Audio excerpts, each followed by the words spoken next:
নারী চরিত্রের জট খুলতে যাওয়া যুবক আজ ক্লান্ত, তাই ক্লান্ত শান্ত যুবক দেখলো একটা মেয়ে কুয়ার পাশে দাঁড়িয়ে আছে, তাই যে বলল একটু জল দেবে। মেয়েটা তাকে জল দিল, জলও খেলো। যুবক জিজ্ঞেস করলো, নারীর চরিত্র কি বলতে পারো? মেয়েটা তখন চিৎকার করলো, বাঁচাও বাঁচাও বলে। গ্রামবাসী শুনে ফেললো, গ্রামবাসী লাঠি সোটা নিয়ে আসা শুরু করলো।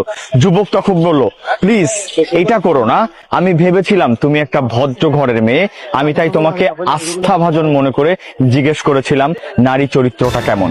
তত সময় চলে এসেছে গ্রামবাসী। মেয়েটি ঝটপট করে কুয়োর পাশে রাখা কলসির সমস্ত জল নিজের মাথার উপরে ঢেলে ভিজে যেয়ে গ্রামবাসীকে বলল, আমি পড়ে গিয়েছিলাম কুয়োতে, এই ছেলেটাই আমাকে বাঁচিয়েছে, সে না থাকলে হয়তোবা আমি মারা যেতাম। গ্রামবাসী শুনে খুব খুশি হলো, তাকে পুরস্কৃত করলো, সম্মান জানালো। গ্রামবাসী চলে যাওয়ার পর মেয়ে বলল, বুঝেছো তো নারী চরিত্র নিয়ে প্রশ্ন করাটা কতটা ভয়ঙ্কর।